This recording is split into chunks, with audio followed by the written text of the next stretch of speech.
spoiled everything. She insisted on going on the honeymoon with him.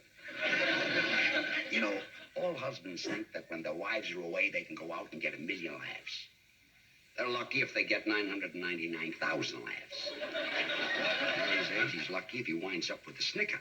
Of course, he's not the first husband to get all excited about reliving his gay, carefree bachelor days. We all think we can do that, but there are two good reasons why we can't. First one is that we're too old, and the second one doesn't matter. But let's face it, if our memories were honest, we'd all remember that even those good old days were nothing.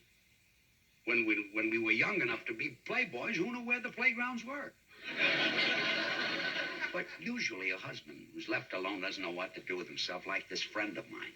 His wife left him for a few days, and he got so lonesome and miserable that he started driving through red lights, hoping that a traffic cop would stop him. He missed his wife so much he wanted somebody to bawl him out. And then I know some fellas that love to play poker, but their wives interfered with their game, so they figured out a little scheme.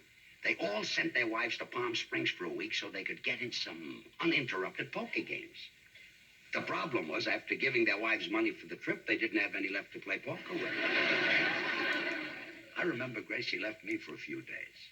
She went to visit her mother and father up in San Francisco, and I must admit that the first night I was very lonely. But then I had a real big time. Not only was Gracie's mother and father nice to me, but I enjoyed riding those cable cars. Up and down in those hills. It was big fun.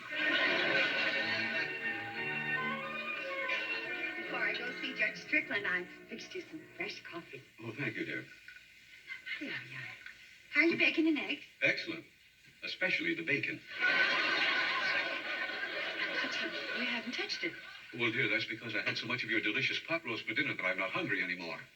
That was 3 nights ago. Well, yes, dear, but you see, it stays with you. Oh, man. With me gone, who's going to prepare your meals for you? Well, darling, it won't be the same, but I think I can manage. Dear, why don't I get up early in the morning and before jury duty fix all your meals for you? Oh, no, Blanche, you've done enough to me. For me. Something. You're going to miss me, and Gracie's going to miss me. I'm going to tell that to Judge Strickland, and maybe he'll let me off of jury duty. Blanche, how can you possibly think of shirking your duty? Why, the very foundation and cornerstone of our democracy is based on the jury system.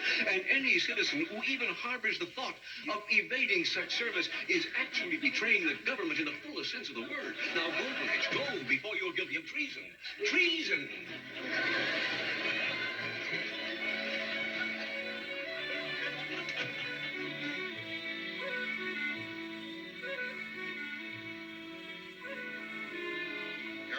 I've been jury commissioner for years, but there's nothing I find more frustrating than interviewing prospective jurors. You're absolutely right, Harcourt. People never seem to run out of excuses.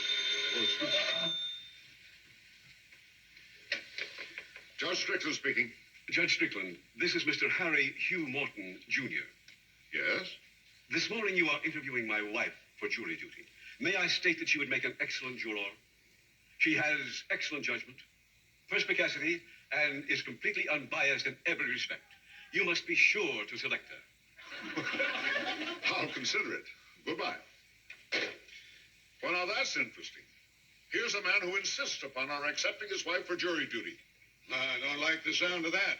He must have some ulterior motive. I think it would be better to disqualify her. I think you're absolutely right, Harcourt. Mrs. Blanche Morton disqualified. Hi, Gracie. Oh, hello, Harry. George in? Yes, he's up in the den. Come on in. Thank you. But, Harry, before you go up to see him, will you stay and talk to me for a little while? Of course, I'd be glad to. Oh, thanks. What's on your mind? Well, Blanche has been called for jury duty, so after today, I'm going to be very miserable, and I want to get used to it. Couldn't Blanche get out of it? Well, no, she didn't do her civic duty of having a baby, so she felt she had to do this. Oh.